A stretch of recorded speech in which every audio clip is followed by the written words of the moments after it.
Salam menyan, salam sehat, selamat malam pada rekan-rekan menyaners dari seluruh penjuru nagari.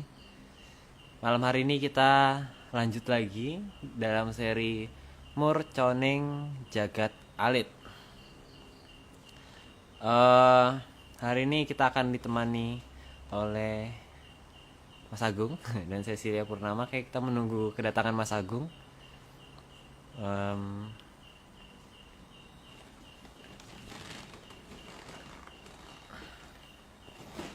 Kedatangannya Mas Agung belum bisa bergabung kayaknya. Wes, dah. Agak mengerikan ya. Oke. Satu tempat kita ternyata. Oke, kita satu tempat nyata. Ternyata loh, kaget juga. Oke, ini Cecilia sudah datang. Purnama. Oh ya. Ini pas purnama nggak sih? Tanggal. Coba lihat bulannya. Semuanya. Halo, Cecilia Halo, Kak. Pur. Malam. Cecilia Pur. Halo semuanya. Hari ini kayaknya harusnya sih Purnama ya kayaknya. Harusnya purnama. Hari ini harusnya Iya, Purnama. Cecilia Purnama. Selamat Iya. malam semuanya. Ya. Lu dibohongin apa mau? Kok Mat? Gitu saya. Yang ini tuh, yang nawarin kan Oh Aryo. iya. Dibohongin Iya. apa sama Aryo? Kok mau dengar apa? Gak apa-apa. Asik kok, asik. Sekarang di kampus kayak jam 3 pagi pada ngeliatin bintang ya. Iya, kita ada astronomi sekarang. Anak bisnis kok belajar ngeliatin bintang tiap malam. Menarik kan? Ada aja. Ada aja.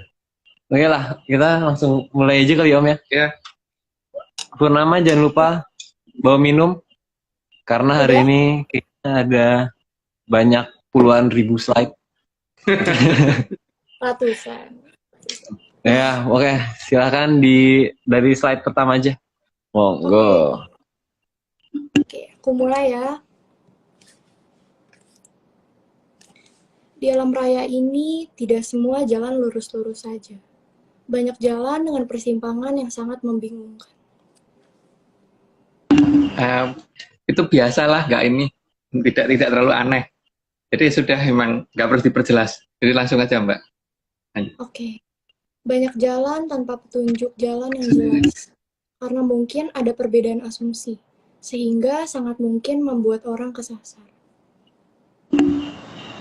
Jalan memang bingungin. Jadi ini kan menyangkut masalah bagaimana kita menuju ke suatu tempat. Kalau kita apal jalannya ya mungkin nggak masalah. Tapi kan sebenarnya ada ini hanya berlaku jika misalkan kita ngerti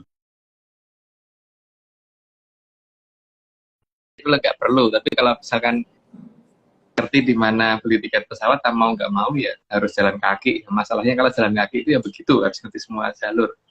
Oke lanjut. Tadi keputus ya kayaknya. Putus nggak ya? Halo, Nggak halo. diem. Halo. Kok dia muter-muter? Ya, kita yang muter kayaknya.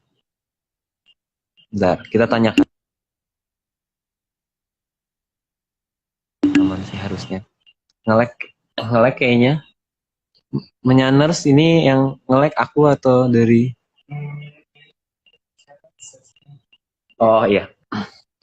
Kita tunggu Purnama. Karena ini kayaknya ini Om, ini ada power dari Menyaners nih. Karena dari tadi requestnya disclaimer semua. Oke, kalau kita sambil tunggu Kayaknya dulu deh. ini emang harus disclaimer dulu nih. Mana disclaimernya? Sebentar, tak cari filenya. Mana dia tadi ya? Ini semua cuma kalau nggak percaya ya nggak apa-apa. Mana tadi Sur? Audionya mana sih? Di bawah ini. Tuh. Oh. Biaran ke sana dulu.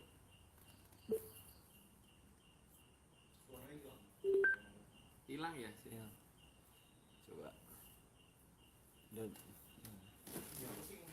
Ini semua cuma Nih ada disclaimer kita dari Disclaimer teman-teman. rame-rame. Teman-teman. Teman-teman sebentar ya.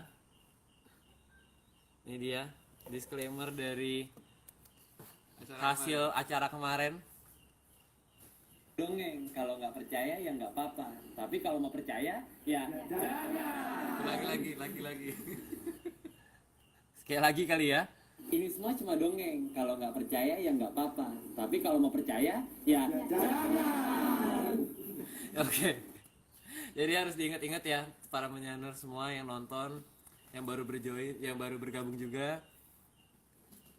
Ini semua cuma dongeng. Jadi ya ini selevel lah. Oh ya, tidak seperti di awal tadi. Oh, suaranya agak kecil. Oke, siap. Sekarang aman ya? Suaranya gimana sekarang? Suaranya kecil Mas Aryo. Coba kita tanya. Mana? Coba. Menyanirs. Masih kecil kah? Oke, keluar. Jadi Kecil ya ngomongnya. Gede kok. Ada yang bilang gede, ada yang bilang kecil. Bingung juga. Oh, selamat ulang tahun. Makasih lo Mbak Aisyah. Pakai Eko. Aneh-aneh. Disuruh jadi dangdutan kita. Kok suaranya gak kedengeran? Kak tadi ya. Masih kecil suaranya. Suaranya emang kecil. Emang suaraku kecil ya? Aman sih kalau dari aku. Aman ya? Dari teman di sini juga aman. Tadi Kenapa mungkin ya? pas aku masuk tadi agak kecil sedikit gitu. Suaranya kayak kena peredam. Mungkin ini kali ya, menyaners yang masih suaranya masih kecil di keluar dulu terus masuk lagi gitu. Jadi nanti kita tungguin mungkin habis 9:09 lah kita baru mulai lagi gitu. Iya Om ya. Iya. Ini tadi Pur dengar nggak tadi bagian disclaimer? Dengar. Dengar. Pas video kan. Iya betul. Semua ini cuma dongeng. Jadi Iya. kalau kata Mas Agung tuh kayak ini tuh cerita kita tuh selama ini sebenarnya kayak majalah Bobo. Jadi ya kalau diprotes ya gimana, majalah Bobo terserah yang nulis gitu loh. Iya sih. Ya gimana gitu jadinya. Ya majalah Bobo kok diprotes gitu. Ya udah kita udah mulai normal, udah pada bilang normal, kita mulai langsung. Langsung lagi. Kita mulai langsung. Nomor 3 ya berarti. Nomor 3. Monggo.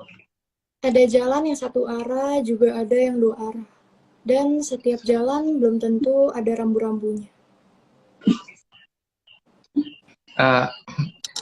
Jadi tidak semua jalan itu ada petunjuk. Jadi memang itu harus hafal ketika tidak tahu jalan shortcut.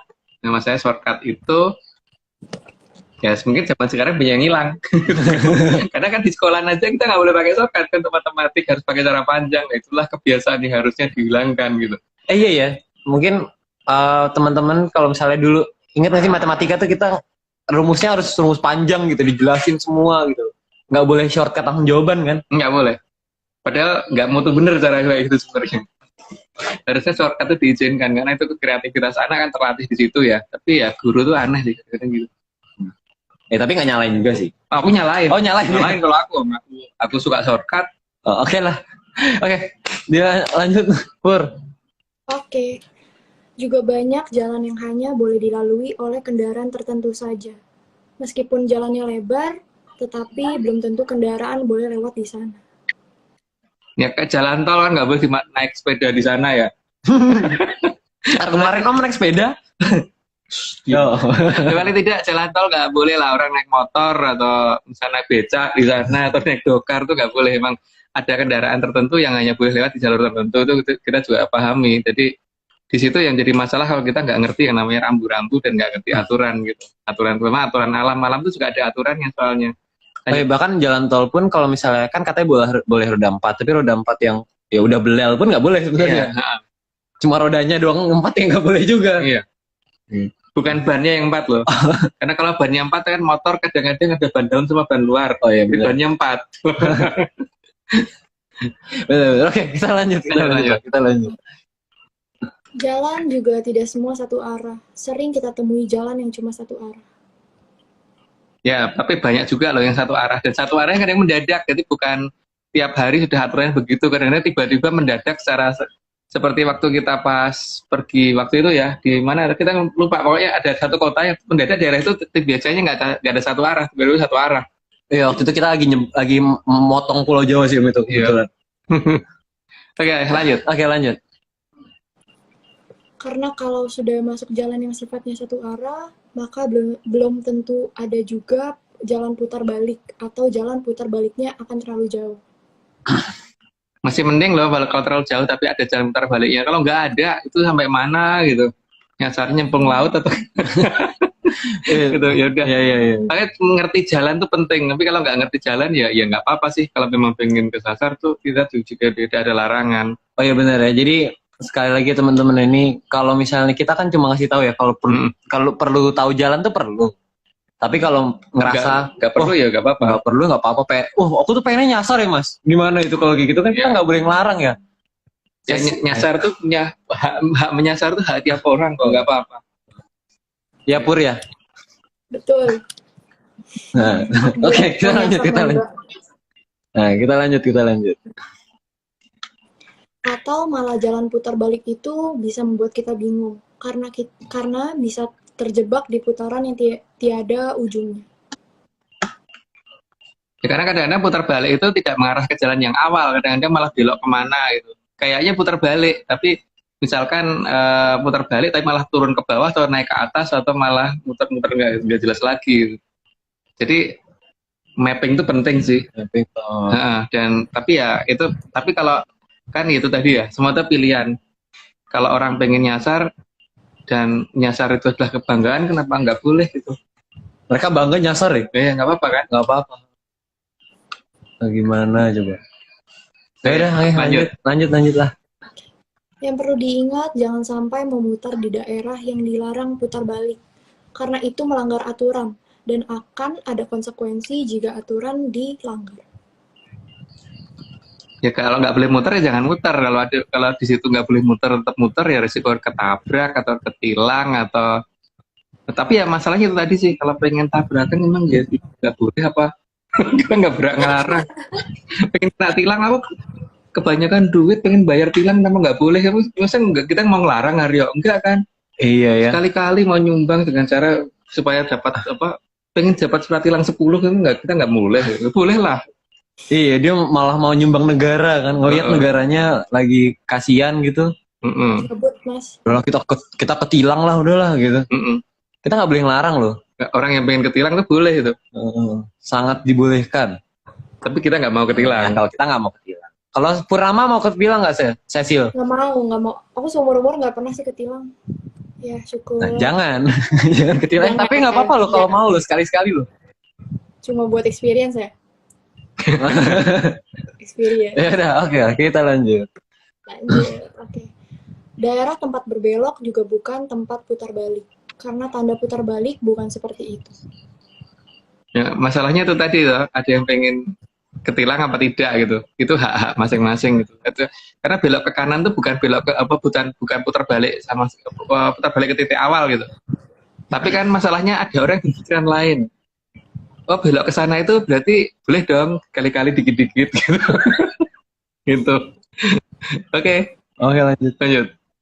Jadi dalam berlalu lintas kita harus mencermati rambu-rambu lalu lintas. Dan rambu-rambu itu kadang sudah ada sebelum kita lahir. Ya kalau rambunya baru muncul pada saat kita lahir atau jauh setelah kita dewasa ya mungkin ya kita nganggep itu baru ada ya aneh gitu. Tapi yang jelas kebanyakan rambu memang sudah ada jauh sebelum kita lahir, bahkan sebelum orang tua kita lahir, bahkan sebelum nenek kita lahir gitu. Yang contoh di alam raya kan. Oh ya kalau alam raya iya.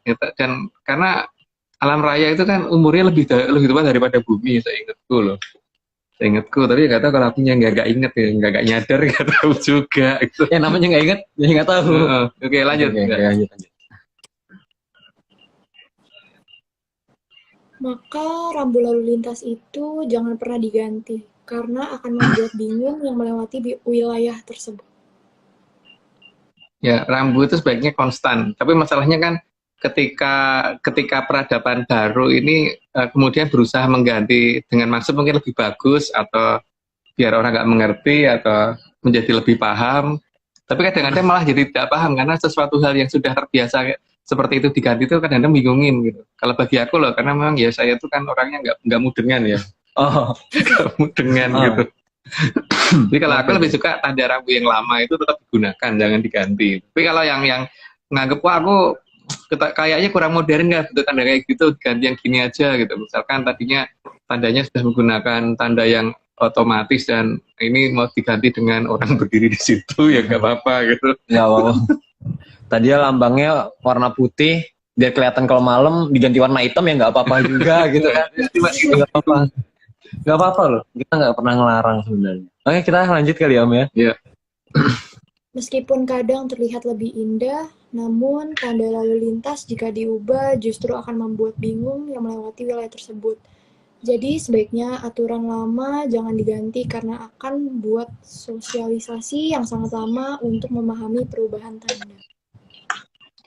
Terutama tanda-tanda di alam raya ya, yang tadinya ini adalah begini, ini adalah begini, orang jadi paham karena itu namanya sastra jendro kan kalau di Jawa. Jadi, tapi kalau itu kemudian diterjemahkan jadi hal-hal yang berbeda, apalagi difilsafatkan, memang ya akan bikin jadi bingungnya setengah mampus gitu. Tapi kan masalahnya bingung itu adalah hak orang juga kan, boleh lah orang bingung, kenapa nggak boleh? Ternyata dia pengennya bingung loh, nggak mau ngerti. Pokoknya bingung gitu. Kalau ngerti nggak suka gitu. Nggak puas dia kalau ngerti. Gitu. Nah, karena bingung adalah kebanggaan juga nggak apa-apa. Nggak apa-apa. tapi unik ya di sini ya. Jadi kayaknya kan kalau lagi apa namanya kalau ada bencana gitu kan biasanya hewan yang terbang tuh malah lebih ngerti gitu loh. Iya. Tapi manusia katanya derajatnya lebih tinggi dari hewan kok nggak ngerti gitu loh. Nah itu gimana tuh? Hewan masih punya standar membaca sastra jendro dengan tepat karena tidak dirubah oleh nenek moyangnya gitu kan. Karena tandanya nggak berubah dari mereka. Kalau manusia nggak tahu deh. Oh kalau manusia nggak tahu ya. Oke. Oke lah kita nggak tahu. 13 14 benar 13. Nggak tahu deh. 13. Untuk memahami arah jalan di daerah yang asli.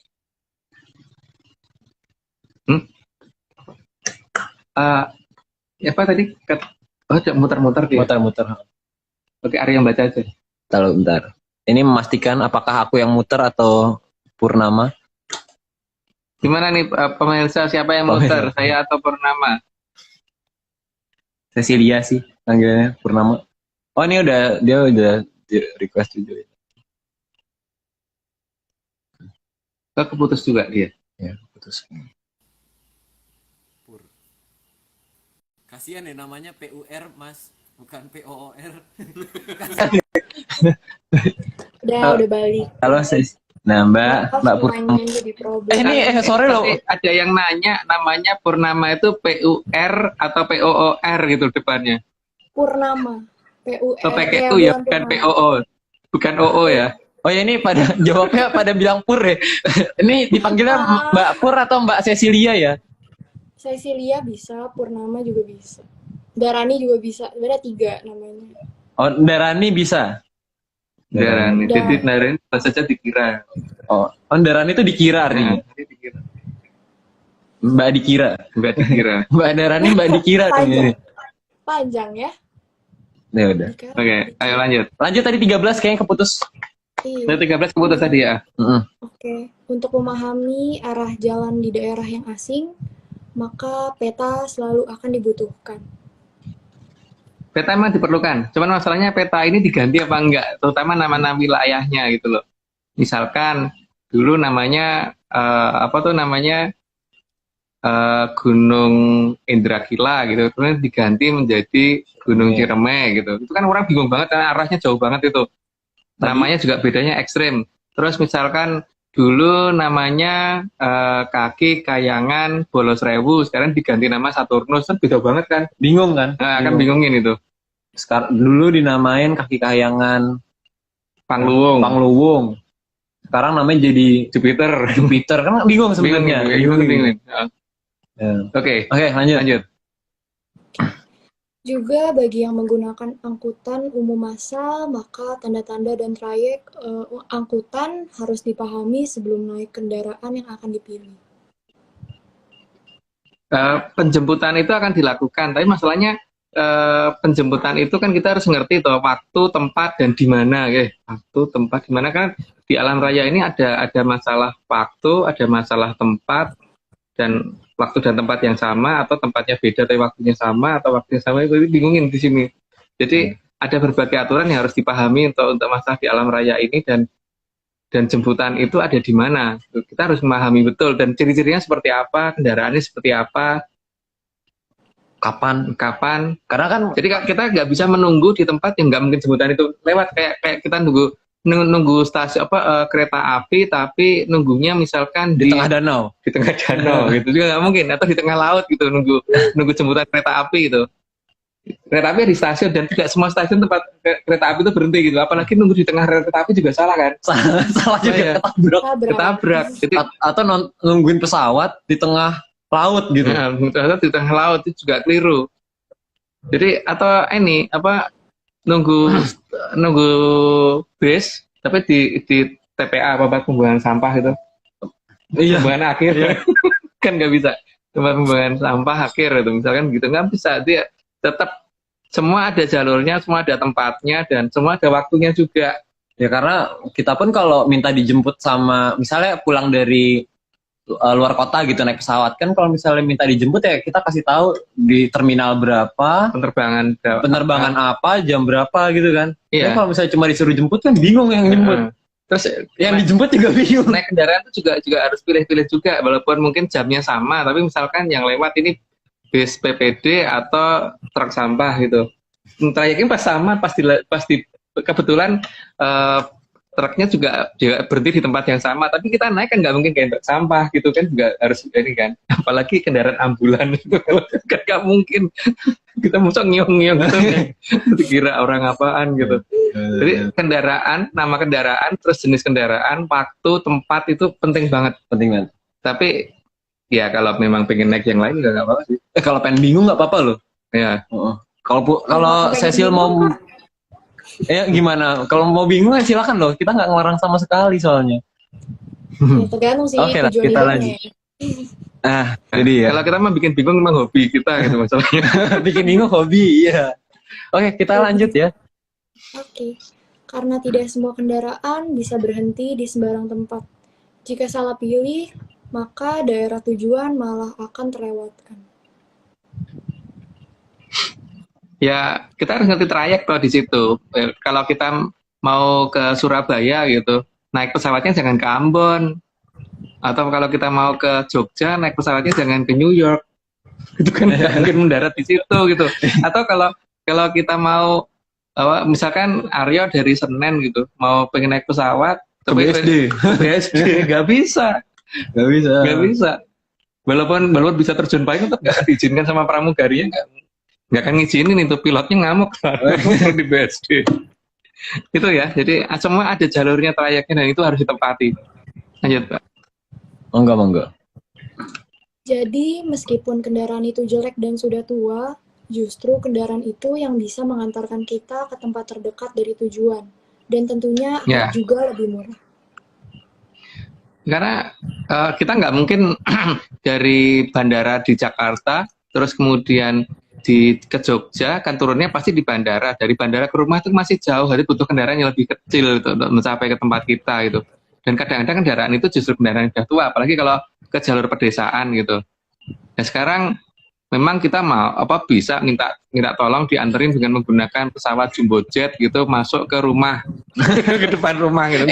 Airbus masuk ke komplek gitu. Nggak mungkin kan? Keren. Oke.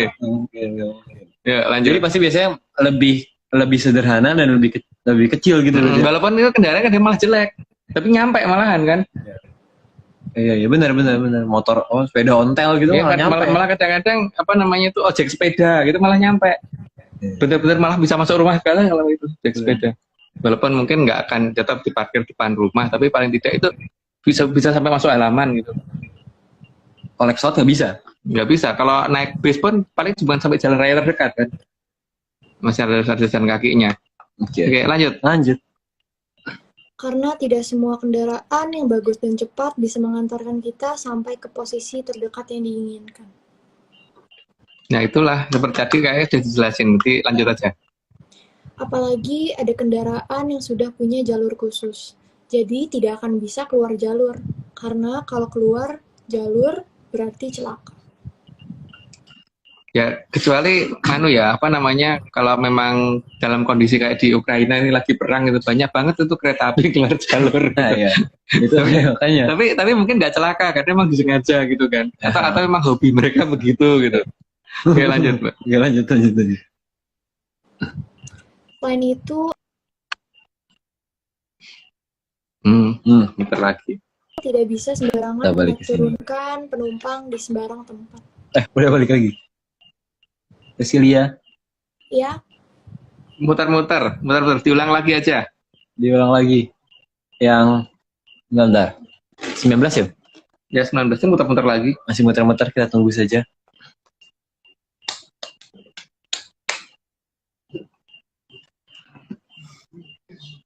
Wifi-nya bermasalah ya di sana.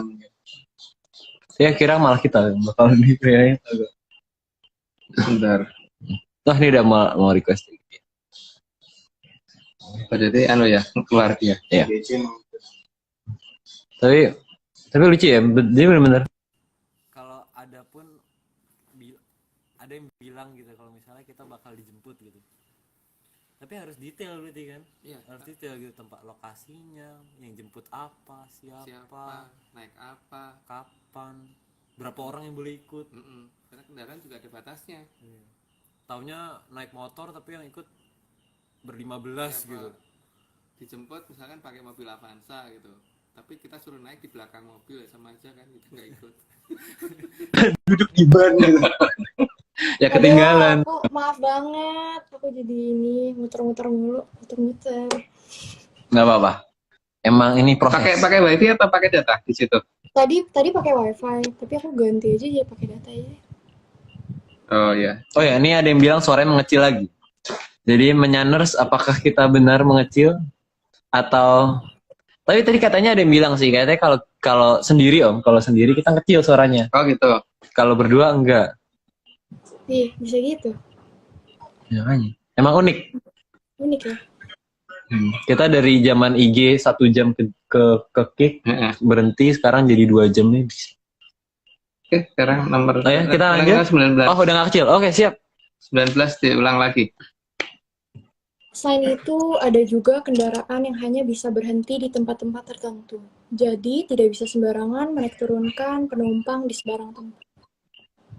Ya memang kendaraan yang besar selalu begitu. Itu bukan hanya bis, bukan hanya kereta api, pesawat terbang juga begitu kan. Iya. Kapal juga begitu. Memang bisa kapal, kita naik kapal feri terus minta diantar sampai rumah gitu. Nggak bisa. Bodoh juga sih sebenarnya. Nggak ada kapal feri sampai rumah kan. Iya. Oke, lanjut. Tentunya tidak semua kendaraan itu harus ada terus, karena memang ada jadwal khusus untuk kedatangan dan keberangkatan. Meskipun kadang bisa juga terlambat. Terlambat itu wajar, alamiah sekali. Tapi masalahnya kan ketika kita sekarang berbicara dengan aturan waktu yang universal, karena ya contohnya bintang yang kita lihat aja itu kan berarti bintang yang sudah sekian juta tahun yang lalu atau ribuan tahun yang lalu baru kelihatan di mata kita sekarang. Jadi di alam raya itu masa depan dan masa sekarang dan masa lalu itu akan ada di waktu yang sama. Jadi tergantung bagaimana kemampuan kita memilih itu kan. Jadi kita menyadari itu apa enggak. Kalau dianggap yang kita lihat semuanya sinkron di satu waktu itu salah, karena alam raya itu nggak sinkron untuk waktu. Oke, semoga bingung. Oke, lanjut. Selain harus tahu trayek kemana arah tujuan kendaraan tersebut, jadwal juga harus kita perhatikan supaya kita tidak salah pilih. Ya, jangan sampai kita mau, misalkan dari Semarang mau pergi ke Surabaya itu jangan sekali-kali beli tiket ke Kalimantan gitu. Apalagi kalau tiketnya ke Mantan Kali ya. Jadi kita harus ngerti kalau kalau pengen naik kapal itu di Sungai Berantas, jangan naik kapal kok di jalan raya gitu kan. Ya. Yang penting kita harus tahu trayek itu kemana. Kalau mau ke Jakarta itu jangan ke Sungai Berantas atau ke Mantan Kali atau ke Kalimantan. Ya malah jangan ke sana gitu. Ya. Lanjut. Maka sangat penting pemahaman atas peta, jadwal, dan tempat pemberhentian untuk dinaiki agar kita tidak kesasar. Itu sih untuk penumpang angkutan umum, seperti aku zaman dulu itu sudah menjadi hal yang wajib untuk diketahui gitu. Terutama zaman sekarang ya, di mana ada busway dan MRT, ada LRT, ada macam-macam itu. Jangan sampai salah nyari trayek di mana kita pengennya kemana malah tujuannya malah ngambil kendaraan kemana gitu. Karena beda jalur aja kan pasti udah lain tuh, trayeknya pasti jauh. Mau ke Tanjung Priok malah nyampe Bogor kan salah. Iya. Salah gitu. Oke, lanjut. Oke, lanjut. Di alam raya ini sangatlah penting orang yang tahu trayek angkutan, jadwal angkutan, peta jalan raya, dan di mana menemukan angkutan yang tidak akan kesasar. Jadi, biarpun dia orang baik, tapi andai tidak tahu jalan, maka tetap akan tersasar. Masalah kesasaran tidak itu kan bukan berarti orang masalah baik dan tidak baik ya, tapi yang penting ngerti trayek atau tidak ngerti trayek kan. Ya bahkan orang nggak baik pun asal ngerti trayek nggak mungkin kesasar. Iya, kan trayek ngerti jalan ngerti peta itu penting kok. Masalah map itu penting. Jadi kalau misalkan untuk masalah kesasar dan tidak kesasar adalah pengetahuan tentang masalah peta dan trayek perjalanan, bukan kepada masalah dia baik atau tidak. Karena kayaknya kalau copet di bus tuh malah lebih ngerti trayeknya. Iya, dan itu nggak pernah kesasar itu. Nggak akan kesasar. Copet tuh pasti nggak akan kesasar dia. Tapi kalau misalnya ada orang baik pun kalau nggak ngerti peta ya jadwal angkutan dan trayek nggak ngerti tetap akan nyasar. Bukan masalah baik dan buruk berarti. Ya. Oke. Itu di sistem angkutan ya. Sistem angkutan. Oke, lanjut. Ayo, kita lanjut. Tentu tidak semua angkutan itu akan membawa kita sampai ke tempat tujuan, tapi paling tidak sudah mendekati ke tempat tujuan. Maka jalan kaki masih kita perlukan. Jadi tidak semua angkutan itu langsung sampai depan rumah itu, ya harus diingat itulah. Terutama untuk perumahan-perumahan yang mewah itu biasanya kan bahkan hanya bisa sampai gerbang depan gitu. Gerbang perumahan yang dan masuk ke gerbang itu masih jauh biasanya. Nah, di sini juga bukan masalah kalau sudah dijemput tuh pasti akan sampai, itu belum tentu kan, karena setelah itu kan kita juga diturunkannya di mana gitu. Jadi oke. Ya tapi kalau misalnya ada orang mau Airbus langsung masuk ke kamarnya nggak apa-apa. Nggak apa-apa ya. Pesawat Airbus dia pilotnya loh. Dia pilotnya, kalau dia bukan pilotnya mana boleh. Masuk ke Airbus langsung masuk kamarnya nggak boleh. Oke, lanjut. Jika jalan kaki terlalu jauh dan tidak kuat melanjutkan, sebaiknya juga beristirahat. Tapi jangan di tempat sembarangan. Carilah tempat yang benar untuk istirahat, karena lelah itu sangat manusiawi. Ya, karena jagat itu sangat luas ya, dari mulai Arjopodo sampai ke Kayangan sana itu sangat panjang kalau tidak ngerti jagat alit. Jadi harus lewat jagat gede itu mas seperti itu. Dan pasti akan ngalami yang namanya kecapean. Nanti istirahat boleh, tapi jangan di tengah jalan ya. Atau malah di rodanya truk malah jangan. Ya. Tapi jangan, kita nggak boleh ngelarang Om. Ya kalau orang memang pengen begitu. Iya, kalau pengen tiduran di jalan kayak di gambar ini kan ya kita nggak bisa ngelarang loh. Yang berhak ngelarang bukan kita, tapi petugas yang bersangkutan. Nah, petugasnya, karena kita nggak bertanggung jawab. Oke, kita hanya tanggung menjawab. Oh ya, tanggung menjawab. Oke, kita karena udah 26 nih, kita disclaimer kali. Disclaimer video lagi atau gimana? 30 aja, 30. Oke, 30. Siap. Disclaimernya 30. Oke, 26. Lanjut. Meskipun angkutan itu ada, tetapi leluhur tetap mengharapkan agar kita bisa jalan sendiri, tanpa tergantung angkutan, supaya tidak ada masa penantian karena sudah tahu harus kemana. Nunggu itu paling nyebelin dalam menurut aku.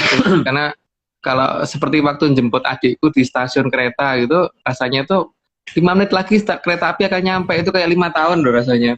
Makanya menanti itu nggak enak, tapi ya ada orang yang menunggu tuh lebih menyenangkan, itu ya nggak apa-apa. Tapi kalau aku nggak suka nunggu, lebih suka kalau ngerti sendiri jalannya. Masalahnya kalau nunggunya tahu sampai kapan Om? Ya. Kalau nunggunya cuma dibilangin nanti aku kesana loh di hari Sabtu, tapi Sabtu kapan? Sabtu minggu depan, minggu depan lagi, tahun depan, abad depan, milenium depan, atau jutaan tahun ke depan gitu kan, nggak tahu, pokoknya hari Sabtu gitu kan maksudnya. Atau malah Sabtu kemarin. Kan nggak tahu gitu. Iya. Itu lebih nggak jelas lagi tuh nunggunya. Heeh. Bingung gitu. Ayo kita lanjutkan. Karena menunggu itu bukan hal yang menyenangkan. Karena kalau bisa tidak menunggu, mengapa juga harus menunggu? Ya, tapi monggo loh kalau memang ada yang hobi menunggu gitu kan. Ya kalau aku sih nggak suka. Tapi kan itu kegemaran tiap orang dan kesenangan tiap orang itu beda-beda.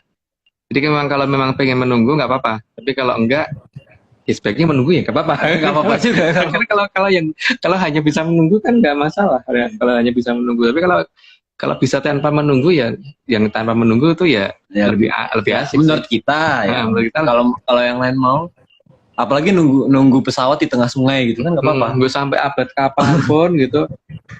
Nunggu pesawat tengah sungai ada ini pesawat era modern yang nyampe pesawat sudah dinaikin gitu kan.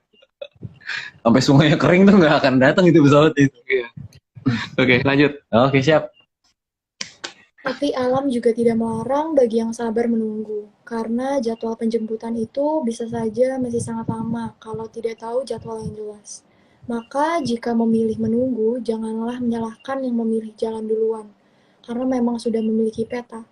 Sehingga kalau mau menunggu selama itu tidak akan ada larangan. Semua itu tergantung pilihan. Tadi karena ada yang memang hobi menunggu ya monggo aja, tapi yang tidak mau menunggu ya berarti harus ngerti trayek, ngerti peta, ngerti waktu, ngerti tempat dan sebagainya toh. Tapi untuk yang lebih suka menunggu dan dianggap menunggu itu pasti akan dijemput ya silahkan aja. Itu haknya yang pengen menunggu. Ya karena kalau kita nggak suka nunggu, orangnya nggak sabaran ya. Karena misalkan besok hari Sabtu gitu. Sabtu kapan ya? Karena buat sampai 100 juta tahun ke depan masih ada hari Sabtu gitu. Mending dikasih tahu harinya. Kalau enggak, Ya. nanti aku kesana ya, titik. Gimana itu? Tunggu ya. Tunggu ya, gimana itu? Gimana itu? Waduh, kacau banget itu udah. Oke.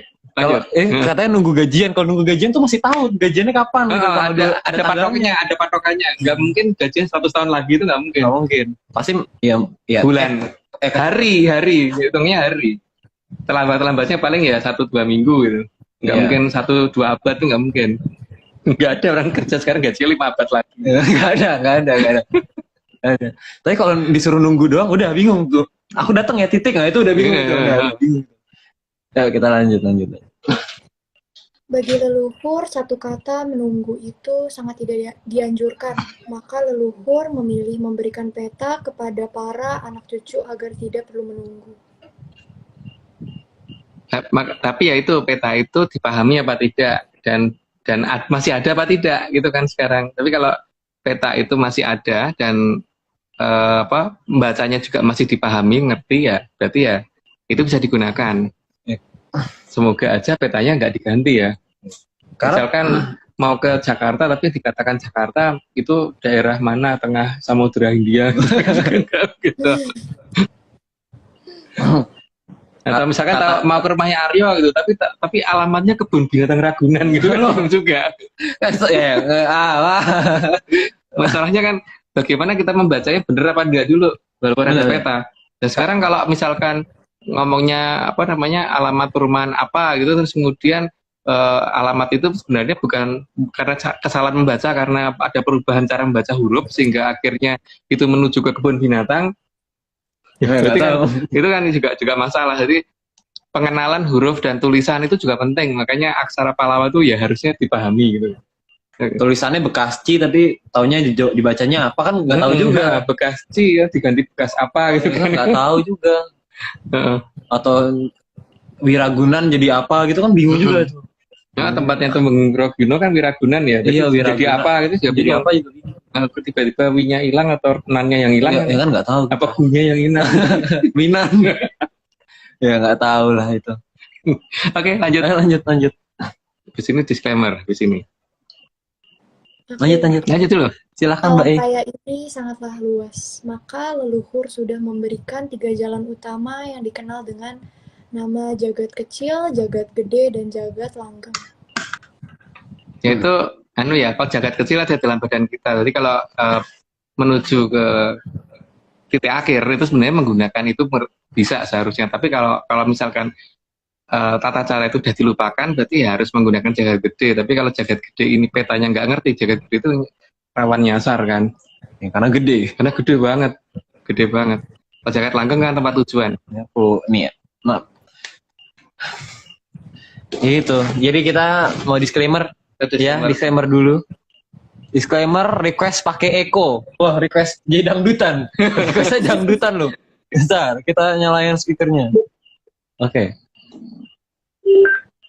Nih. Ini semua cuma sabar. 14.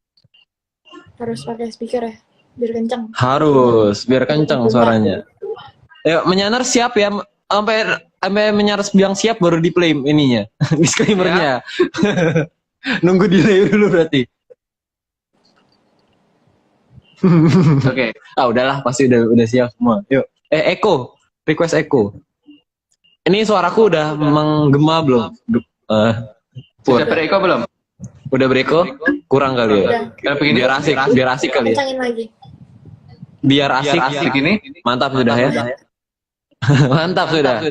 Ini request dari Menyaners ini. Oke. Ini semua cuma dongeng. Kalau nggak percaya ya nggak apa-apa. Tapi kalau mau percaya ya. Loh, hilang. Sekali lagi. Ini semua cuma dongeng. Kalau nggak percaya ya nggak apa-apa. Tapi kalau mau percaya ya. Siap. Taruh. Nah, suaranya dibenahi. Udah nggak Eko. Oke, jadi Arahnya. Oh iya, bentar. Disclaimer normal dulu biar siapa tahu nggak kedengeran.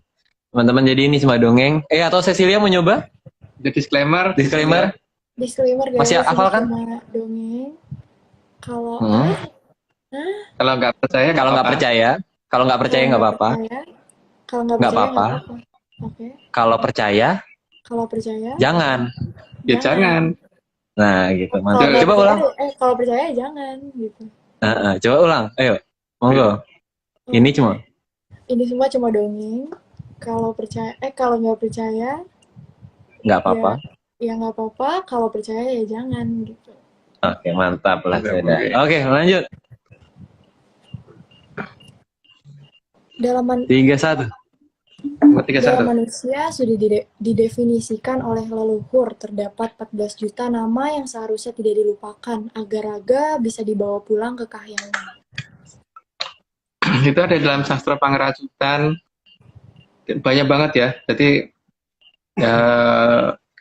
pokoknya ya ada sekitar banyak nama itu. Jadi biasanya kan kalau orang yang mau kembali itu nanti akan ada yang dampingi untuk membacakan itu satu persatu. Karena kalau tidak pasti akan lupa juga 14 juta nama itu nggak mungkin diingat dengan gampang gitu. Biasanya kan ada yang dampingi leluhur siapa yang bantuin bicara. Jadi tinggal ngucapin ini gitu. Karena minimal aja darah aja sih balikin ada yang namanya sendiri. Ada namanya sendiri. Daging ada darah sendiri, mata namanya sendiri kan bingung juga ya. Jadi bukan 4 ya. Bukan 4 ya. Jadi ada gigi aja ada berapa puluh gitu. Ya, gigi aja ada berapa puluh. Tangan aja jari 5 gitu. Jari 5, jempol. Jempol aja 4 loh. Hidung, mata, telinga, mulut, Panca indera 5 loh, panca namanya. panca indera aja udah 5 gitu. Gak mungkin orang bilang cuma 4 yang ngaco. Ya, tapi nggak tahu loh. Nggak apa-apa. Orang apa-apa pengen ya? ngerti, pengen nyampat doang kan nggak apa-apa. Iya sih, bener sih, nggak apa-apa sih. Mungkin sudah di pack nanti ada program zip-nya itu loh. Ada di archive ya, jadi 4 doang gitu. Iya sih, bener sih. Tapi kita kan nggak ngerti program zip-nya itu atau program archive-nya itu nggak tahu kita. Karena cuma ya panca aja 5. Karena kita ngerti 14 juta bukan 4. Jempol tuh ada 4 loh. Jempol doang aja 4 loh. Jempol aja 4 loh. Iya. Jari aja ada 20. Jari 20. Belum kukunya itu. Ya hidung aja lebih ada 2. Rambut aja berapa biji? Makanya. Yeah. Lucu ya? Iya. Oke, kita lanjut. Lanjut. Dalam jagat alit atau jagat kecil, perbagian sudah ditentukan siapa pemiliknya dan bagaimana cara mengembalikannya. Sehingga kalau hal ini dilupakan, maka terpaksa jalan kedua yang lebih panjang yang harus dilakukan, yaitu melalui jagat gede. Ya, tapi nggak masalah sih kalau memang yang dipilih itu gitu. Tapi kalau saya sih milih yang, aku lebih suka shortcut sih ya. Iya. Iya, lebih suka yang pendek, jalur pendek. Tapi bagi yang lebih suka yang panjang dan lebih menantang, kenapa enggak gitu? Kenapa enggak suka tantangan? Oh, suka adventure gitu ya? Suka. Suka berkeliling-keliling ya monggo sih sebenarnya. Oke, kita lanjutkan. Jagat gede adalah alam di antara badan kita ke gerbang kahyangan. Maka pemahaman akan jagat gede menjadi penting, terutama bagi yang sudah tidak ingat jagat kecil yang dimilikinya. Terlalu lebar, terlalu luas, dan itu terlalu ini ya, terlalu sangat rawan dengan banyak jebakan, trap, dan sebagainya itu. Mungkin diteruskan dulu aja, karena di bawah kayaknya ada penjelasan. Namun harus diingat bahwa ada Sang Hyang Batara Kala yang akan berusaha menjaga jagat gede ini menjadi membingungkan. Karena Sang Hyang Batara Kala tidak ingin kehilangan mangsanya. Yaitu karena ada Buto yang memang seperti itu ya, dan dia memang tugasnya seperti itu. Jadi kalau bisa menghindari lewat jagat gede lalu jagat kecil itu lebih baik kalau bagi saya. Tapi kan mungkin ada yang lebih suka tantangan, Bathara Kala kayak apa sih mukanya lucu kali ya gitu, kalau ketemu beliau nggak apa-apa. Kalau emang pengen ketemuin. Oh, kita lanjut. Maka Sang Hyang Batara Kala membuat banyak jebakan di atas sana, agar gerbang Suralaya tidak mudah didatangi manusia, dan terasa seolah sangat jauh, karena teknologi kunci untuk mencapainya juga berusaha dihilangkan oleh Sang Hyang Batara Kala. Jadi sesuatu hal yang gampang dibikin susah karena ada yang berkepentingan atas itu gitu kan. Tapi juga masalahnya yang dibikin susah ini mungkin juga lebih memilih untuk dibikin susah karena mungkin ada tantangan kali, pengen kenal seberapa lucunya Bathara Kala kan nggak apa-apa toh. Iya, nggak apa-apa, kita Kalau aku suka, kita nggak ngelarang lebih. tuh aku suka. Ternyata ngelihat fotonya kan di gambar wayang kan Lucu gitu. ada taringnya gitu. Kok matanya dua sendiri lagi, Iya, matanya satu. Wayang tuh biasanya matanya satu, ini di belakang kita ya matanya satu gitu loh, matanya satu gitu kan. Tapi kok kalau Bathara Kala matanya dua ya? Oh iya. Pengen lihat gitu, siapa tahu ternyata matanya 4 gitu. mungkin karena gambarnya dari samping, jadi orang matanya satu, Bathara Kala matanya dua. Oh berarti mungkin karena dari samping Bathara Kala jadi matanya 4 kanan kiri. dua gitu. Oke, lanjut. Lanjut. Maka leluhur juga menunjukkan bahwa peta menuju ke pangidar-idar jagat supaya tidak terjebak oleh jebakan dari Sang Hyang Batara Kala. Di sini mantan Presiden Soeharto memberikan gambaran yang sangat jelas sebenarnya kalau mengerti, tapi cuman sayangnya kita ya nggak ngerti ya. Iya, kita nggak ngerti ya. Nggak ngerti sayangnya. Tapi gambarnya sangat jelas bagi kita. Tapi sayangnya kita nggak ngerti. Iya, makanya bingung. Tapi jelas. Ya pokoknya nggak ngerti intinya gitu. Nggak ngerti tapi kita jelas, udah bingung kan. Iya. Yaudah, lanjut. Oke, lanjut. Pangidar-idar jagat itu hanya petunjuk untuk bisa lepas dari eka antariksa ke dwi antariksa. Nah itu penggambaran yang digambarkan oleh mantan Presiden Soeharto itu jelas, tapi Kita nggak ngerti. Tapi kita jelas. Kita jelas sebenarnya. Jelas kok, jelas gitu sebenarnya, tapi nggak ngerti. Nggak ngerti. Lanjut. Mungkin Cecil ini belum ngikutin kan dari dulu kita. Ya itu kalau bagi ARC itu dongengnya ya. Antariksa itu ada 7 bagian ya. Antariksa itu ada 7 bagian. Eko antariksa sampai Sabtong antariksa gitu. Jadi bukan satu antariksa, bukan satu tempat, itu ada 7 macam. Ada 7 lapisan gitu. Eka itu 1. Dwi kan 2. Tapi jangan percaya ya. Tapi lupa. Jangan percaya. Info aja. Oh, iya. Oke, biar mudeng. Oke. Jangan mudeng. Jangan. Nggak boleh. Nggak boleh. Harus bingung loh. Kalau nggak bingung nggak lanjut ini. Iya, bingung adalah kewajiban. Lanjut. Oh, bingung. Oke, lanjut. Lanjut kalau bingung.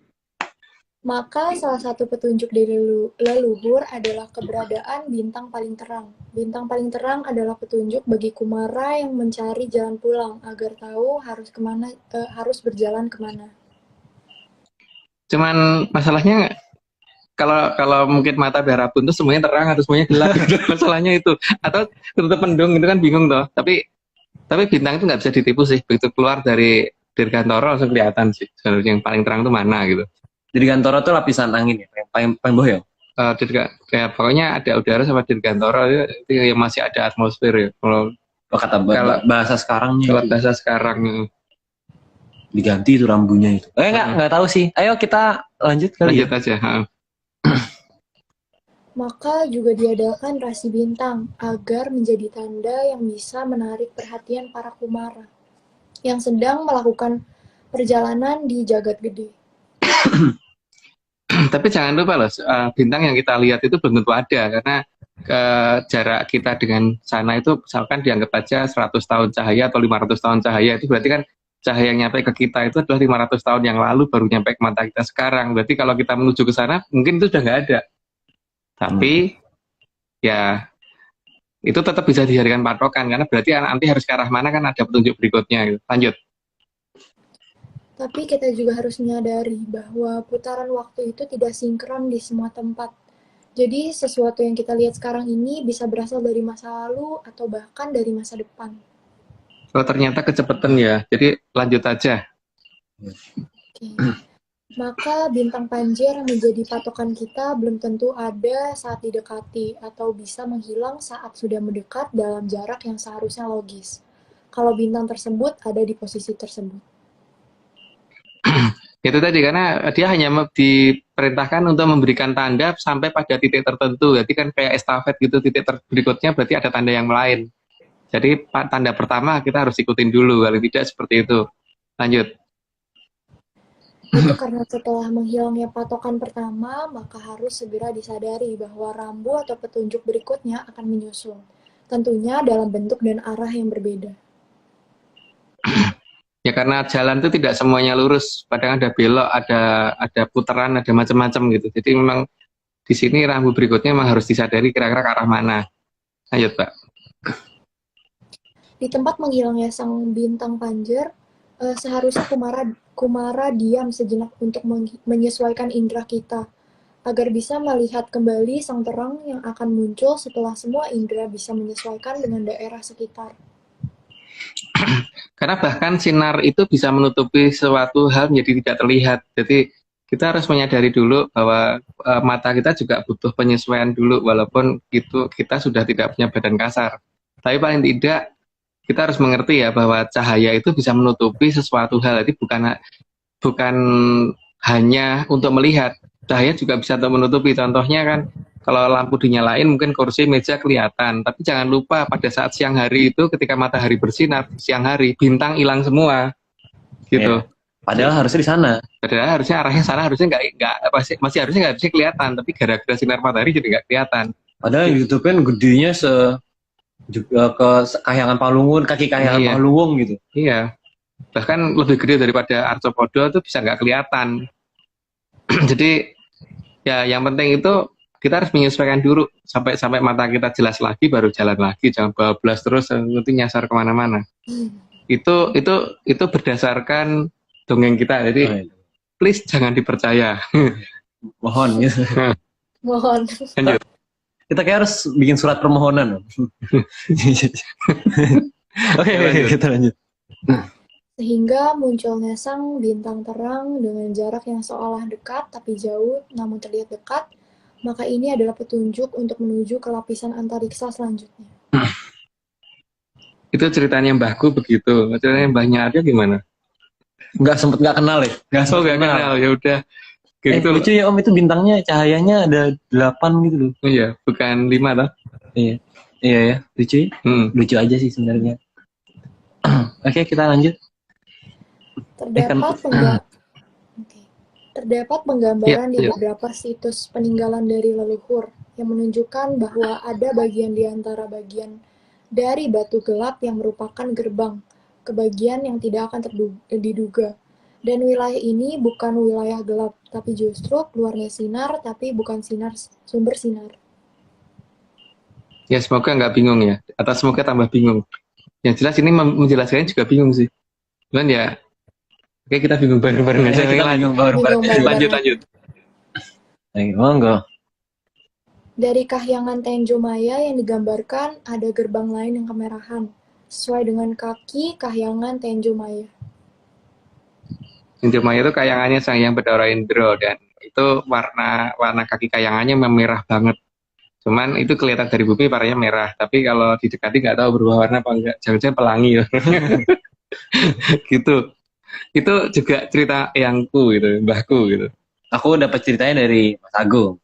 Nah, aku dapat cerita dari Aryo. Oh, terus dapetnya dari mana? Ya nggak tahu. Oke, lanjut. Oke.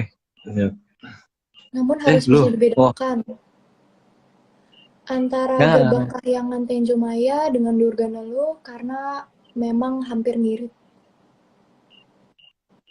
Durganalu warnanya juga merah, tapi merahnya tuh merah menyebar, nggak beraturan. Tapi kalau kaki kayangan Tenjo Maya kan jelas bentuknya seperti itu. Jadi ya seperti itunya kayak gitu ya.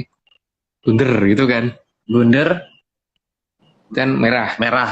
Kalau Durganalu tuh bentuknya merah. bukan merah, tapi bentuknya bisa acak gitu kan. Gitu. Oke, lanjut. Durganalu akan terlihat dari hawa yang pada jarak yang masih di kejauhan, karena saat mendekat akan ada hawa yang membuat tidak nyaman meskipun terlihat indah.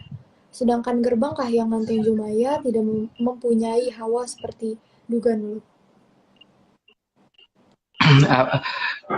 Durganalu lebih besar ya, akan kelihatan lebih besar karena emang ya namanya perangkap itu pasti akan lebih besar daripada tempat yang tidak memperangkapkan. Dan di sini harus hati-hati, tapi juga tidak dianjurkan untuk hati-hati karena kan ada pihak yang memang ingin berperangkap, nggak apa-apa. Ya, karena hak menderita seseorang itu kita tidak bisa larang kan. Ada orang yang menderita, masuk kita larang kan, kasihan. Iya, jadi ya kalau saya emang harus hati-hati, tapi tidak berharap lewat situ sih. Karena kalau bisa jangan lewat itu. Gitu. Oke, lanjut.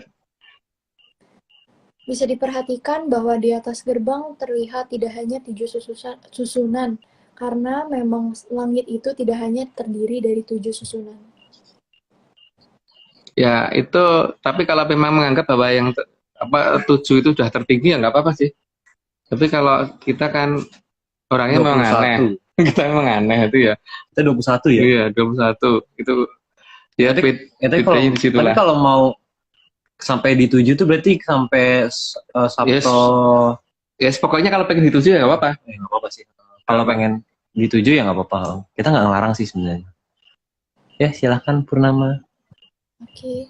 Sangat jelas ditunjukkan bahwa makin ke atas itu juga bukan semakin besar, tapi justru semakin kecil.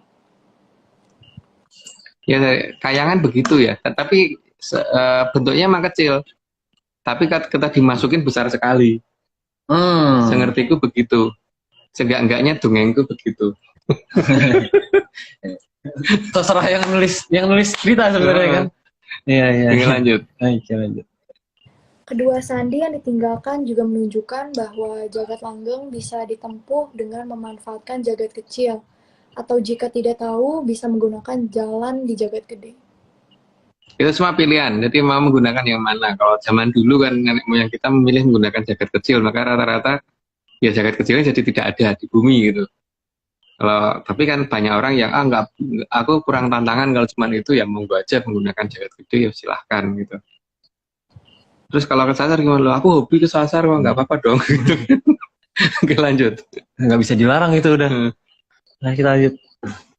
Leluhur juga sangat-sangat paham bahwa ajaran tentang jagat kecil akan menghilang, maka petunjuk di jagat gede akan sangat susah dijangkau.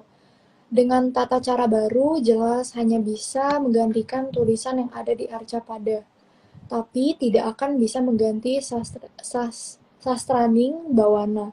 Maka hampir semua gerbang dibuat agar manusia mulai memahami jagat gede. Makanya zaman sekarang kan kemudian pencarian ke angkasa itu dilakukan oleh negara-negara maju, tapi itu pun tidak bisa menjangkau karena mereka bahkan eko antariksa saja belum tembus. Eko antariksa saja belum tembus. Eko antariksa belum tembus. Berarti masih di kuku irengnya eko antariksa gitu kan.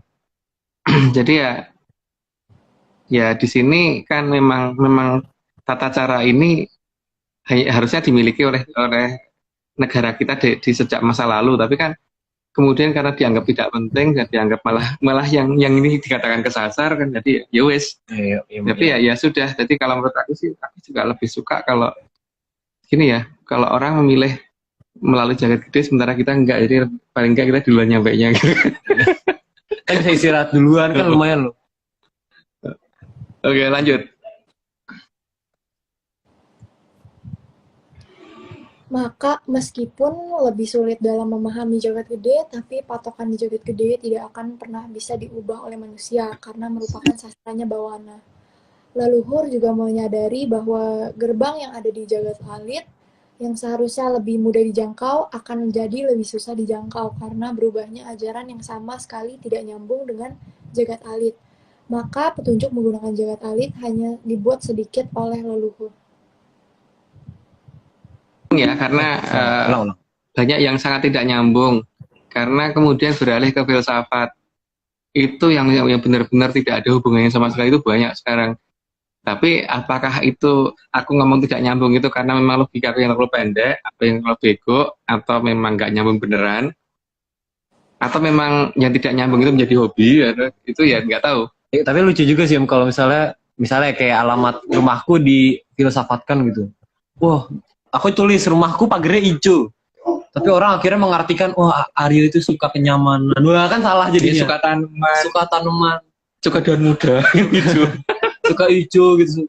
Kan jadi nggak nemu, rumahku malah nggak nemu gitu. Apalagi kalau Aryo di depan rumahnya ada cabai, itu pohon cabai. Wah Aryo tuh suka makan cabai. Salah juga. Salah juga gitu loh. Gitu, iya. Jadi nggak ketemu rumahnya malahan. Gitu. Iya. Itulah filsafat ya. Jadi beda banget dengan versi kita. Oke, lanjut. Maka dengan terpaksa, meskipun juga sedikit dan tidak lengkap, leluhur memberi petunjuk tentang jagat gede. Dan memang susah dipahami kalau menggunakan tata cara baru, karena tidak akan nyambung sama sekali. Jadi memang harus dipahami dengan patokan yang tepat. Ya, patokan itu seharusnya sudah ada. Dan alam itu tidak akan merubah patokan. Buktinya apa? Ketika gunung akan meletus, monyet bisa turun gunung, ular turun gunung, hewan-hewan liar turun gunung. Tapi anehnya manusia nggak turun gunung gitu loh. Tapi hewan-hewan itu menyadari itu. Gitu. Oke. Cecil hilang. Cecil hilang, kameranya kemana? Oh, itu dia. Oke, lanjut. Oke, lanjut. Maka leluhur juga sudah memberitahukan ada berapa banyak lintang panjer di daerah yang serba gelap yang bisa jadi patokan arah. Lintang panjer banyak, seharusnya tidak cuma satu, tapi memang jalurnya macam-macam. Jadi memang tujuannya kan kalau di sana ada trap atau jebakan, jadi lewat melalui lintang panjer yang lain gitu. Tapi lintang panjer tetap ada ciri-cirinya kan, dan itu biasanya akan kelihatan jelas sekali dari kejauhan. Suatu hal yang kelihatan kecil tapi sebenarnya besar. Oke, lanjut. Oke. Juga sudah memberikan petunjuk ada berapa yang ditiru oleh terah Balakiwa sampai mirip dengan Durganula. Durganula memang meniru lokasi-lokasi seperti itu ya, karena kaki kayangan yang bisa dijadikan tempat untuk lewat, untuk shortcut lewat itu memang sebenarnya banyak. Cuman masalahnya kan ditiru dengan hal-hal seperti itu. Makanya mereka juga punya banyak, tidak cuma Durganula aja sih yang dibentuk banyak hal. Jadi tergantung bagaimana kita mencermati itu kan. Tergantung kita pengen mana, pengen kesasar atau pengen nggak kesasar, atau hobi kesasar atau hobi nggak kesasar gitu kan. Atau hobi diem di rumah aja gitu jadinya. Oke, lanjut. Maka meskipun hitam, tapi terkadang yang hitam juga bisa bercahaya karena lintang panjer ada di sana. Jadi yang hitam itu belum tentu ini ya. Tapi ini bukan, aku tidak ngomong perkara black hole loh, karena itu bukan loh ya, bukan lewat situ loh kalau dalam bahasa kita gitu. Oke, lanjut. Jadi leluhur sudah menggambarkan keberadaan jebakan dari Sang Hyang Batara Kala dan Sang Hyang Batari Durga yang berupa cahaya kemerahan. Cahaya kemerahan yang kalau didekati akan terlihat seperti awan merah dan oleh leluhur diberi nama Durganulu. Ya, mungkin kelihatan di gambar seperti itu ya, tapi bentuknya tidak cuma seperti itu. Itu berdasarkan dongeng kita ya. Jadi itu yang namanya Durganulu. Merahnya tuh merah seperti itu, hampir mendekati warna merahnya kaki kayangan Tenjomoyo, tapi kayangan Tenjomoyo bentuknya bunder, kalau itu kan bentuknya kayak gitu. Dan lebih besar. Oke, lanjut.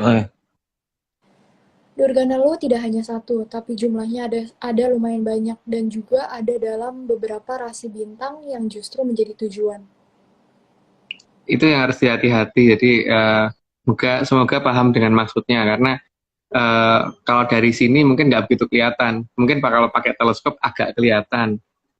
Tapi paling tidak itu orang ketika masih hidup itu sudah mulai ngerti trackingnya kemana gitu. Oke, lanjut, Pak. Yang cukup berbahaya karena Durganalu terkadang berwarna tidak merah saat dilihat dari kejauhan dan mendadak menjadi merah saat didekati. Kalau dalam bahasa Jawa bisa mancala putra, mancala putri, bukan mancali putri, mancali kaki gitu bukan. Jadi maksudnya bisa berubah-ubah warna gitu. Oke, lanjut, Pak. Durganalu juga terkadang terlihat indah untuk didekati, membuat takjub dan lupa untuk melanjutkan perjalanan yang masih sangat jauh. Karena bentuk yang menarik dan bentuk yang ukuran yang sangat besar dan terlihat lebih gampang didekati, itu terkadang orang lebih memilih untuk menuju ke arah situ, dan setelah menuju ke arah situ akan terpana sekali, dan ketika sudah masuk dalam pusarannya memang akan susah keluar karena menentukan titik keluarnya sebelah mana akan sangat sulit. Tapi ya kalau memang pengen melihat bentuk-bentuk yang aneh silahkan masuk gitu kan. Nggak ngelarang loh. Ngelarang. Oke, lanjut. Durganalu juga sangat berbahaya karena punya daya tarik yang sangat luar biasa yang membuat orang susah meninggalkan Durganalu. Mempunyai kekuatan yang membuat kita susah keluar. Jadi daya tariknya iya, tapi sebenarnya masih bisa diatasi kalau ini ya, kalau ngerti caranya. Tapi masalahnya caranya gimana kita nggak ngerti ya, itu kita nggak bisa ngomong. Ya. Jelas nggak Om tapi? Jelas banget sih, dan itu bisa diatasi banget seharusnya. Tapi ya nggak ngerti aja sebenarnya. Sekarang untuk saat ini kita memilih tidak ngerti. Lanjut. Durganalu juga bisa membingungkan orientasi, sangat membingungkan karena sanggup menutupi bintang utama yang harusnya dituju. Ya, itu yang bahaya, karena orientasi itu jadi nggak terlihat sama sekali gitu loh. Ya, membedakan atas, bawah, utara, timur, barat itu sangat susah, apalagi di daerah yang betul-betul tidak ada patokan arah. Jadi ketika lintang panjar ketutup oleh si Durganalu karena kita berada di dalamnya, itu akan jadi suatu masalah. Tapi bukan berarti Durganalu nggak ada batasnya, ada ujung batasnya. Asal kita tidak bertahan di tengahnya. Lanjut. Durganalu juga mempunyai kemampuan memindahkan Kumara dari satu Durganalu ke Durganalu lainnya. Sehingga Kumara yang terjebak akan sangat sulit mencari sang bintang panjar yang harus dicari.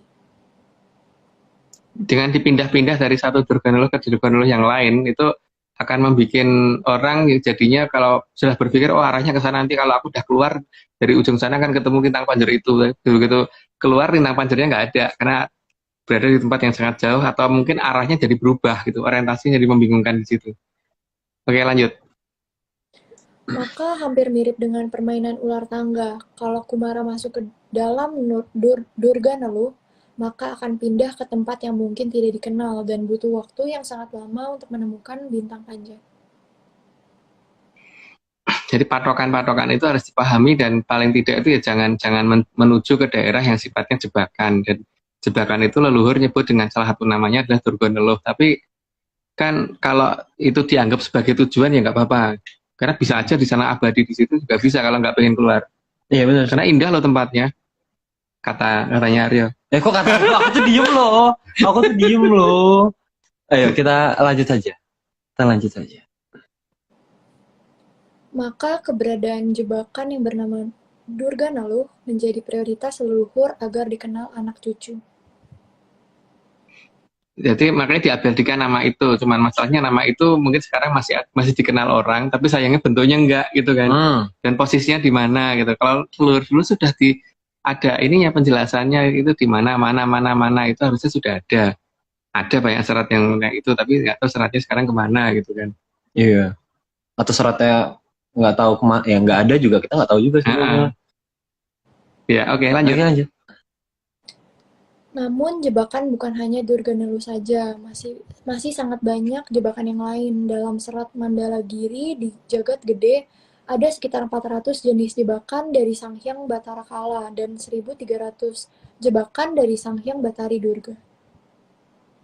Sangat banyak ya. Jadi memang lewat jagat gede itu tidak gampang. Jadi memang kalau bisa ngukut jagat dewe atau ngukut jagat alit atau dengan menggunakan jagat kecil itu lebih gampang sebenarnya.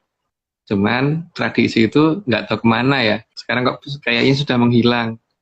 Tapi kalau ada yang menganggap nggak hilang juga nggak apa-apa sih. Nah, kalau ada yang menganggap ngerti walaupun nggak ngerti atau ngerti setengah ngerti atau ngerti nggak ngertian gimana itu silahkan. Silakan. Lanjut. Watu Palayangan atau Selat Panglayang adalah batu angkasa yang menjadi batas antara di dalam eka antariksa, yang membuat eka antariksa menjadi 3 bagian. Jadi eko antariksa sendiri juga tidak cuma satu ini ya, eko antariksa juga terdiri atas 3 bagian dan itu batasnya adalah Selo Panglayang dan itu sudah diatur sedemikian rupa oleh Sang Mahaprabu Patu Gunung berdasarkan dongeng kita. Ya.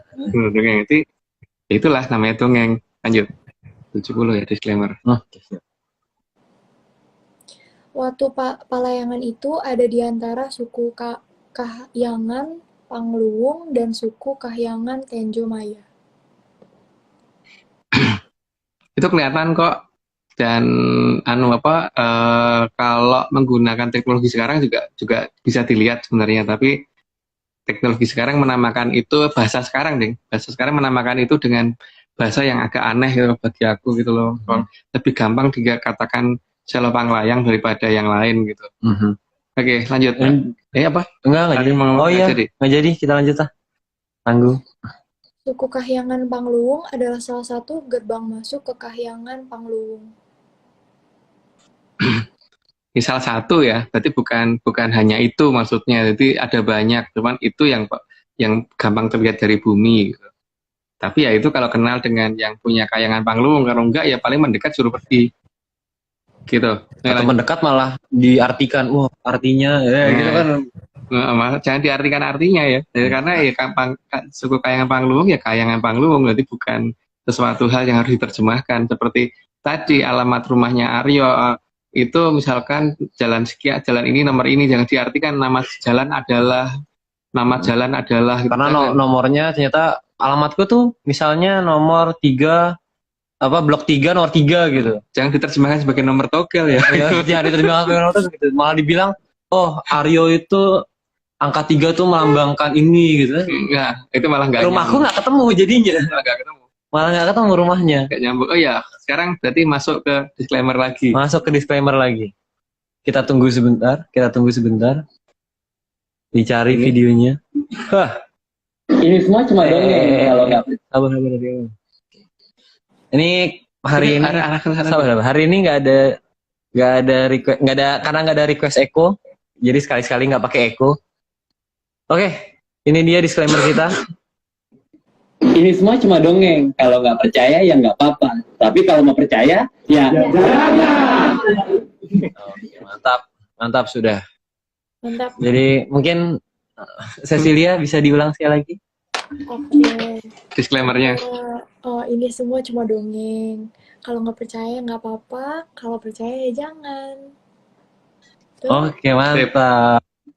Terima kasih. Oke, kita lanjut 71 ya. Iya. Kahyangan Pangluwung adalah kahyangan tempat Sang Hyang Batara Bayu yang merupakan dewa dari segala jenis angin di seluruh alam raya. Batara Bayu dalam cerita pewayangan udah jelas lah itu siapa dan nama kahyangannya Pangluwung, cuman Pangluwung di mana itu kok kayaknya nggak ada ya ada tulisan sekarang ya. Betul, jelas ada. Loh. Di Pangluwung itu ada tandanya mata satunya loh. Ada satu mata, angin semua lagi. Iya. Oke, lanjut. Suku Kahyangan Pangluwung bukan tempat tujuan akhir dari para kumara, karena tujuan adalah Kahyangan Suralaya.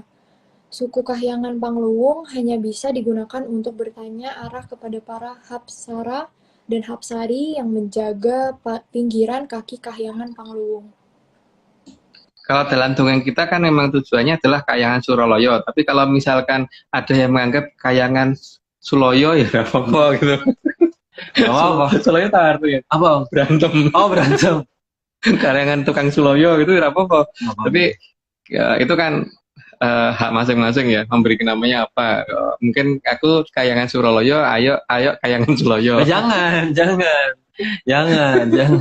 Oke Tapi lah. kalau yang nonton ada yang mau, kita nggak bisa ngelarang. Atau mungkin ada lagi Kahyangan tukang Suloyo gitu. Itu pakai tambahin Oh, tambah tukang. Ya, tambah tukang. Oke, lanjut. Oke, kita lanjut. Sedangkan suku Kahyangan Tenjomaya adalah kaki Kahyangan Kaendran. Jadi Kahyangan Kaendran itu salah satu kakinya ya, jadi bukan itu Kahyangan Kaendran, cuman salah satu kakinya. Jadi maksudnya gini, kalau ada gedung bertingkat, misalkan tingkat 100 gitu, lah kayangannya ada di lantai 100, kaki kayangan itu ada di tempat parkirnya itu gitu. Basement berarti. Bukan, tempat parkir. Di gerbang masuk tempat parkir. Oh, gerbang masuk. Tempat pos satpam itu loh. Nah, oke. Lanjut. Kahyangan Tenjomaya adalah kahyangan tempat Sang Hyang Batara Indra dan kaki kahyangannya ada sebagai pengendali selat Panglayang. Ya, itu berdasarkan dongeng saya. Jadi sebaiknya jangan dipercaya. Oke, lanjut. Kaki kahyangan Tenjomaya juga bukan tempat tujuan para kumara, tapi bisa dijadikan tempat bertanya arah kepada para hapsara dan hapsari yang menjaga pinggiran kaki kahyangan Tenjomaya. Ya, siapa tahu hapsara ini berbaik hati, oke tak anterin kan mah lumayan tuh. Iya. Gitu maksudnya. Tapi ya itu apa namanya? Jangan dipercaya. Iya, benar. Lanjut. Dan percaya. Selat Panglayang yang lebih jauh lagi ada di luar batas dari kaki kahyangan Samodra Laya. Itu bahasa kita. Jadi dianggap aja itu asal nulis gitu. Lanjut. Nggak sengaja ketulis. Nggak sengaja ketulis. Kaki kahyangan Samodra Laya adalah bagian dari kahyangan Samodra Laya. Itu tidak layak dipercaya. Jadi ya mungkin jangan didengerin. Lanjut. Kahyangan Samodra Laya adalah kahyangan tempat Sang Hyang Batara Baruna yang menguasai samudra di seluruh alam raya. Jadi samudra salah satunya kan ada di bumi. Jadi itu termasuk dari bagian yang dimiliki oleh Sang Hyang Batara Baruna. Seenggak-enggaknya berdasarkan ceritaku gitu. Oke, lanjut. Kalau bahasa kerennya apa sekarang? Apa ya? Oceanografi ocean Ya itulah. perlautan atau gimana? Oke, kita Lanjut. Kahyangan Samodra Laya juga bukan tujuan akhir para kumara, tapi juga bisa dijadikan tempat bertanya kepada para hapsara dan hapsari yang menjaga pinggiran kaki kahyangan tersebut. Jadi kalau dalam bahasa sekarang apa ya itu ya namanya ya? Kan kalau aku dulu ngapalinnya kan gini ya, mencari pas bunga mawar yang sudah hilang, terus nekat gitu. Jadi Merkurius, Venus, Bumi, Mars, mawar yang Jupiter sudah, Saturnus hilang, sudah hilang, nekat Pluto nekat ini nggak Pluto itu Neptunus ya. Kalau sekarang mungkin nyebutnya mungkin Neptunus atau apa gitu. Nggak tahu. Aku bukan orang yang astronomi ya. Pokoknya kalau Batara Baruna tuh dewanya samudra. Ya pokoknya intinya itulah. Oke, lanjut. Di luar dari kumpulan selat Panglayang ada tempat bau rekso yang tidak akan mudah terlihat karena memang tidak memantulkan sinar sama sekali. Bau rekso ini harus dihindari karena bisa membelokkan arah. Kita mengenal yang namanya bau rekso, kadang-kadang disebut sebagai lintang bau rekso gitu. Cuman ini istilah yang kita miliki ya. Kalau yang lain nggak tahu deh ada nama itu apa tidak. Tapi kalau yang aku ceritain begitu, ada lintang bau rekso atau disebut sang bau rekso atau kaki bau rekso gitu kan. Jadi itu harus dihindari. Kalau sekarang mungkin nyebutnya apa? Primordial black hole atau apa? Oh nggak tahu. Aku Nggak tahu. Aku nggak ngerti primordial black hole apa ya. Oke, lanjut. Sebentar nih, kayaknya harus di charger HP-nya. Ya, teman-teman. Kedengaran nih mas suara aku masih kedengeran nggak ya? Masih kedengeran nggak? Aku kedengeran. aman nggak tapi? Nah, itu gimana tuh yang lain? Suaranya aman kan? Nggak kecil banget gitu loh maksudnya. Aku aman. Oke, lanjut. Aman lah, lanjut lah.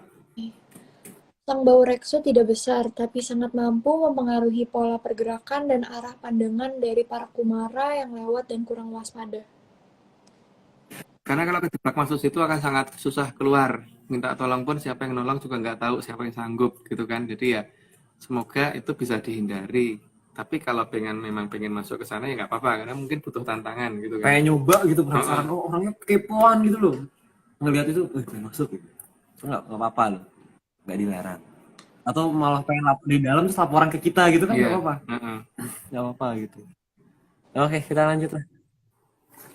Sang bau rekso sangat bisa memutar arah dan pandangan, maka sangat digambarkan dalam serat Mandalagiri agar jangan menuju ke arah kaki Kahyangan Samodralaya karena akan mengarah kepada sang bau rekso sehingga akan kehilangan orientasi arah. Jadi tugas dari kaki kayangan Samudrolaya kan sebenarnya untuk membatasi supaya orang jangan mengarah ke sana gitu. Karena kalau mengarah ke sana akan kebablasan masuk ke lintang bau rekso tadi. Makanya ya sebaiknya dihindari. Oh malah jadi kayak apa, kaki Kahyangan Samudroloyo itu malah nunjukin itu kayak tanda stop gitu ya, tanda lampu stop gitu. Nah, lampu stopnya itu belok kanan atau belok kiri gitu. Belok kemana gitu. Oke, lanjut. Maka yang dianjurkan dalam Serar Mandalagiri agar setelah mencapai kaki Kahyangan Untara Segara segera berbelok arah. Intinya jangan mengarah ke kaki Kahyangan Samodralaya. Kayangan Kuntoro Segoro itu ada banyak kaki ya dan ada beberapa nama. Nah, mungkin nanti penjelasannya ada di bawah. Oke, lanjut dulu. Kaki Kahyangan Untara Segara adalah bagian dari gerbang Kahyangan Untara Segara, tempat Sang Hyang Batara Wisnu.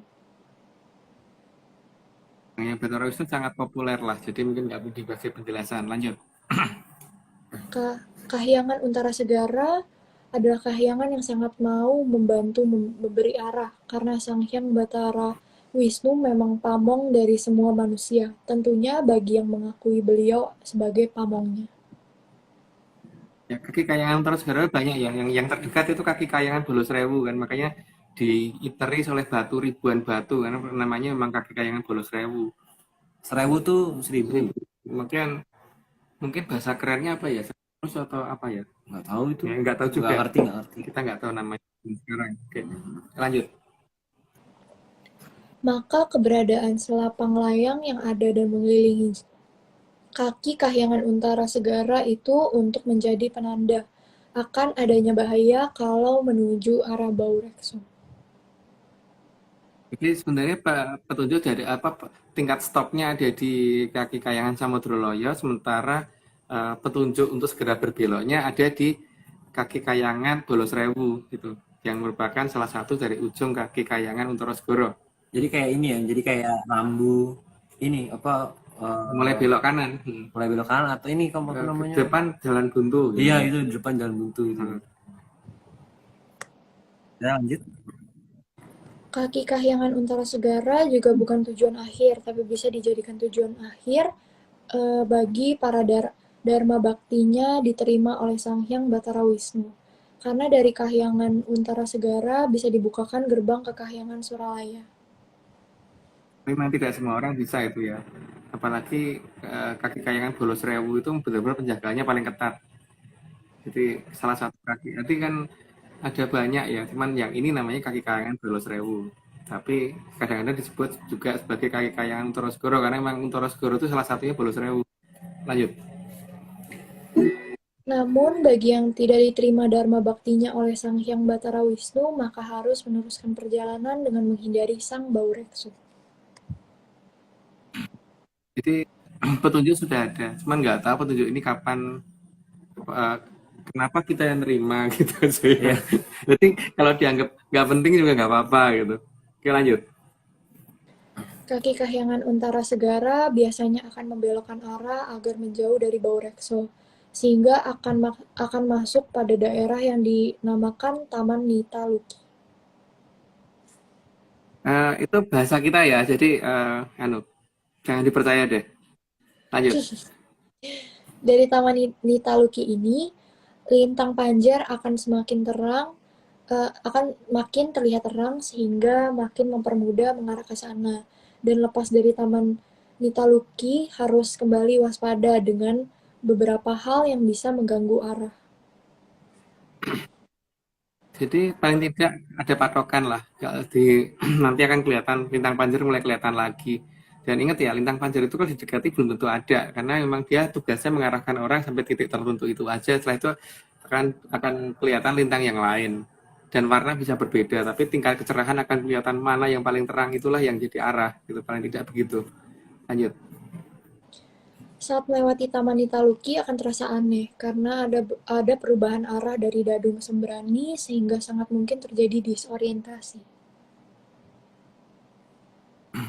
Aku nggak ngerti istilah zaman sekarang ya. Aku ngertinya Dadung Sembrani gitu loh. Jadi apa itu namanya zaman sekarang? Apakah itu apa ya, gravitasi atau Apa apa radon deh? gravitasi Iya, apa sih itu? Nah, gravitasi. gravitasi apa mudeng malahan? Oh, gravitasi apa ya? Nggak tahu. Nggak tahu. Lanjut. Yuk, lanjut lah. Akan beruntung jika bisa bertemu parang tandang yang bisa digunakan sebagai kendaraan mendekati ke Dwi Antariksa. Ya, bahasa sekarang saya nggak tahu. Tapi kalau kita ngomongnya begitu gitu. Atau jangan sekarang apa ya? Itulah aku bingung deh apa namanya kalau zaman sekarang. Lanjut aja deh. Ini om gambarnya ini pak. Iya. Oh, oh itu. Iya iya. Tapi parang tandang tidak sering lewat, maka arah dan waktu parang tandang ketika akan lewat bisa ditanyakan kepada para hapsara-hapsari saat masih di suku Kahyangan Untara Segara. Jadi sebagai tempat bertanya paling baik itu memang di suku Kayangan Bolosrewu yang merupakan bagian dari Kayangan Untara Segoro. Tapi ya itu kalau kalau ngerti caranya bertanya ya, karena bahasanya juga mungkin sudah dihilang apa sudah nggak sama dengan bahasa kita kan. Karena masih menggunakan lisan Jakarta beneran. Kalau di sana ngomong menggunakan bahasa kita ya nggak akan diterima. Mungkin mereka ngerti kita nggak ngomong mau apa. cuek karena itu dianggap nggak sopan untuk mereka. Ya lanjut. Parang tandang tidak akan membawa keluar dari jagat wilangan Bima Sakti, namun hanya mendekati garis batas jagat wilangan untuk masuk ke Dwi Antariksa. Itu ceritanya begitu. Jadi tidak layak dipercaya. Mau dilanjut aja. Jadi tujuan utama itu bukan mengarah ke tengah dari jagat wilangan Bima Sakti. Jadi bukan menuju ke tengah ya. Bukan menuju ke tengah. Tapi justru menjauhi tengah. Lanjut. Karena di tengah jagat wilangan Bima Sakti ada sapu jagat yang akan menyapu apapun yang mendekat dan tidak akan bisa pergi dari sana. Kalau bahasa sekarangnya nggak tahu deh itu apa. Supermasif Pokoknya black hole itu apa sih, nggak ngerti aku. nggak tahu. Pokoknya yang bersih bersih ya intinya Iya, kan. nah, tukang sapu yang di Tukang situ. sapu. Tempat sampah, tempat ngumpulin sampah. Ah, Apapun masuk situ nggak akan vacuum bisa cleaner keluar. lah. Vacuum cleaner. Vacuum Oke cleaner. lanjut. Gambarnya gini sih di vacuum cleaner ya. Iya. Lanjut. Dalam serat Mandalagiri digambarkan bahwa sapu jagat yang ada di tengah jagat wilangan Bima Sakti jauh lebih berbahaya dari Durga Nelu. Karena keberadaannya sangat susah dilihat, namun para sanghyang banyak yang berusaha menutupinya agar para kumara tidak mengarah ke sapu jagat. Ya, itu tugas dari sang hyang untuk nutupi itu semua supaya nggak kelihatan. Karena kalau kelihatan bahaya bener sih. Karena ya mungkin akan membuat orang tertarik ke sana untuk masuk ke sana.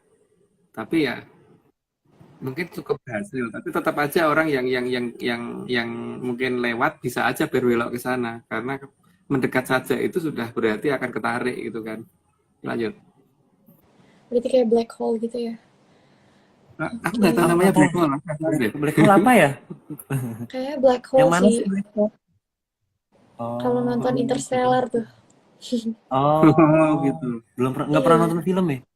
Nonton ini wayang gitu. Nontonnya Oke lanjut. Kayak lepas dari jagat wilangan Bima Sakti agar orientasi bisa terarah lagi, maka harus mendengarkan arah dari Sang Sangga Buana. Aku bingung dengan istilah zaman sekarang ya, tapi memang di serat yang kita miliki begitu nama-nama itu gitu, dan apakah ini akan dianggap benar apa tidak ya silahkan, tapi kalau bagi saya itu lucu untuk dipercaya gitu, tapi sebaiknya untuk orang lain jangan percaya. Mhm. Iya, iya, iya. Lanjut. Sang sanggar Sang Sangga Buana ini meskipun samar tapi akan mampu mengarahkan para kumara ke arah Garba Buana. Yang jelas istilah zaman sekarangnya saya tidak tahu, tapi yang jelas yang tuh ceritanya begitu, tapi kalau menunjukkan langsung tuh kelihatan sih, tapi masalahnya kan gimana ya caranya nyari gambarnya di internet nggak ketemu gitu masalahnya gitu. Oke lanjut. Sang Sangga Buana suaranya hampir mirip dengan Sasradara, tapi Sang Sangga Buana punya arah, jadi akan jelas saat mendengar dari arah mana.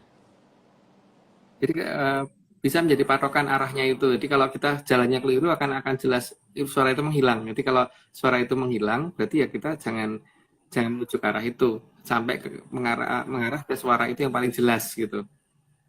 Cuman suaranya seperti apa lah itu susah ngomongnya karena emang kita bukan orang yang bisa menirukan suara sih. Ya mungkin kalau mirip Sosrodoro itu kan kemarin Sosro 1000 Doro ya burung Doro gitu. Kayak nutup telinga gitu, fanging gitu kan. Heeh. Ya cuman itu agak beda sih Haryo. Oh beda ya? Agak-agak beda, nggak seperti itu.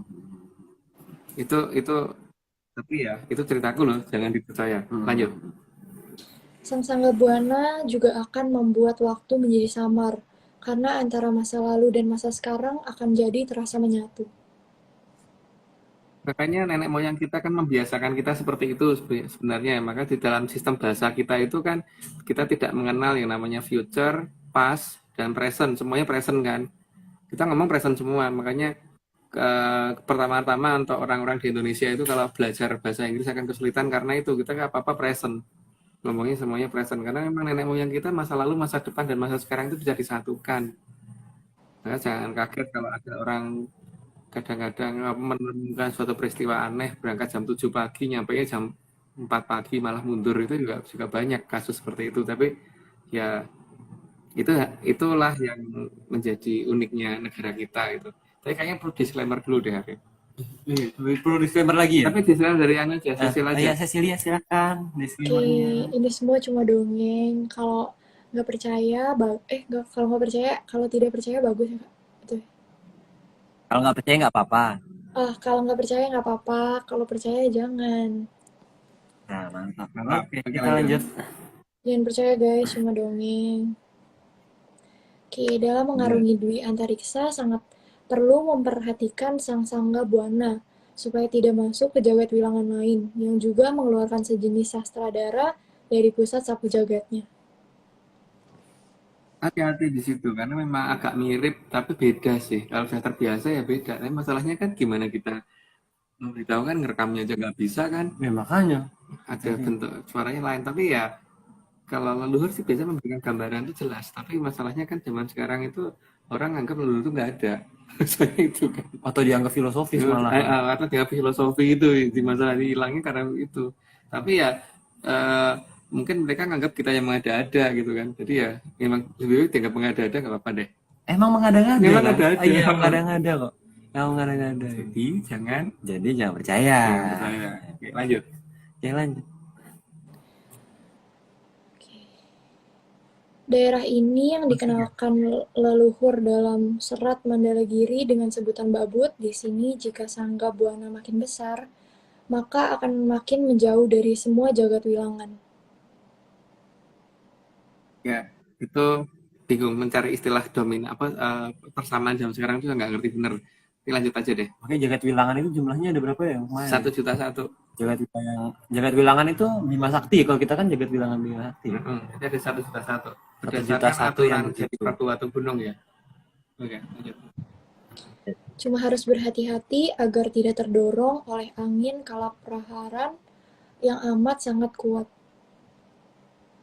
Nah, nama itu juga aku nggak ngerti di dalam bahasa saintifik sekarang apa gitu. Tapi kalau berdasarkan keterangan dari yang kita tuh seperti itu, namanya itu gitu.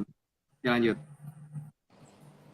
Kala praharan sangat kuat tiupannya yang dapat membuat menjauh, tapi bisa diatasi dengan memberitahukan bahwa sudah mendapatkan izin lewat dari kahyangan Pangluwung, maka kala praharan bisa hilang mendadak.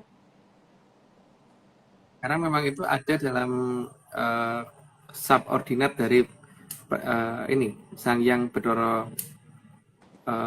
Bayu. Sang Hyang Bathara Bayu. Makanya kalau memang sudah diizinkan oleh Sang Hyang Bathara Bayu tidak akan bisa menghalangi karena beliau pasti takut dengan yang punyanya sendiri. Lanjut. Karena Kala Praharan adalah anak buah dari Sang Hyang Bathara Bayu yang menjaga Dwi Antariksa agar tidak semua makhluk bisa mengarah ke kahyangan Suralaya. Kayaknya kebablasan tadi aku kasih penjelasan, jadi 106 sudah dikasih penjelasan, jadi langsung lanjut aja. Kala Praharan hanya mau mempersilahkan jalan kepada yang sudah mendapatkan izin dari kahyangan Pangluwung, sehingga akan ada sandi khusus dari kahyangan Pangluwung agar bisa melewati Kala Praharan. Ada beberapa sandi mantra itu pentingnya di situ ya, makanya mantra jangan diterjemahkan gitu. Ya, mantra tuh kayak password ya, karena ya. Password. Kalau password emailku diterjemahkan ya nggak ada gunanya. Misalnya passwordnya pete lada garam gitu. Pete lada garam. Jangan ditulisnya malah Aryo suka pete. Nggak masuk passwordnya. Harus pete lada garamnya pete lada garam gitu. Jangan diartikan gitu. Oke, lanjut. Oke. Semangat. Udah terakhir ya? Iya. Semangat. Angin boten kagungan soco. Angin ugi gampil awahipun ananging pratandanipun kamulyanipun Tribuana kaasta dening sokonipun angin-angin. Terima kasih. Matur nuwun. Maaf kalau misalnya salah-salah. Gak apa-apa. Makasih loh ya sudah mau. Makasih juga udah dapat kesempatan jadi narator. Kapan jadi masih mau jadi narator lagi? Masih boleh. Nggak apa-apa, aku mau aja kok jadi narator, seru. Oke, udah. Nanti nggak apa-apa dihubungi sama Doro Mas Aryo. Terakhir yang Aryo terus. Oke, kita disclaimer terakhir kali ya, videonya kali ya. Disclaimer. Dua kali kalau gitu. Dua kali. Agak seru. Oke. Satu pakai eco, satu enggak. Oh iya, siap. Itu khusus itu. Itu dinyalain dulu. Gimana enggak? Ini semua cuma dongeng. Kalau nggak percaya ya duluan mulainya. Jangan.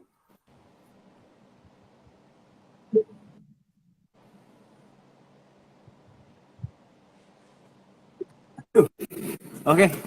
Kedengeran nggak ya? Coba ya. Terlalu pakai echo ya? Bentar. Nggak pakai echo dulu nanti. Nggak pakai echo. Oke. Siap. Ini semua cuma dongeng. Kalau nggak percaya ya nggak apa-apa. Tapi kalau mau percaya ya jangan. Mantap. Karena ternyata mic-nya mati. Jadi nggak bisa pakai echo. Jadi mohon maaf biasanya yang minta echo karena kita nggak bisa dangdutan malam ini. Jadi bisa dangdutan. Gitulah. Mungkin ada kata-kata terakhir, kata-kata penutup dari Bapak Agung. Ya, terima kasih sudah membantu di naratori dan Cecil dan terima kasih. Yang dapat melihat acara live ini, semoga bosan. Dan terima kasih juga ini hadir Pak Kiai kita, Pak Kiai, Bapak Kiai. Ada ini sih. Wah nih, monggo.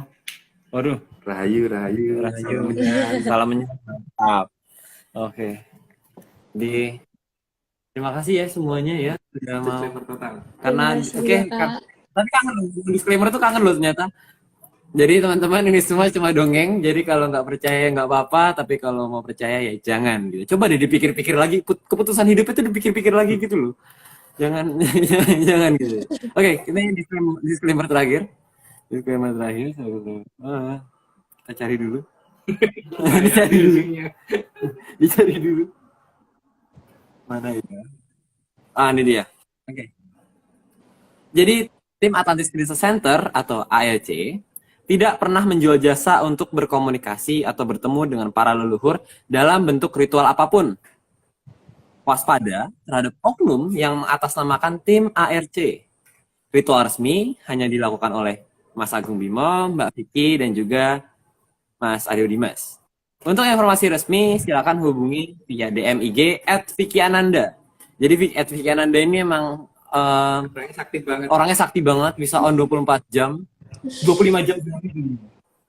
Jam sehari. 30 jam sehari, jadi bisa dihubungi kapan saja dan di mana saja. 30 tahun sehari. 30 tahun. Kayak kalau hubungi hari ini jawabnya kemarin dong.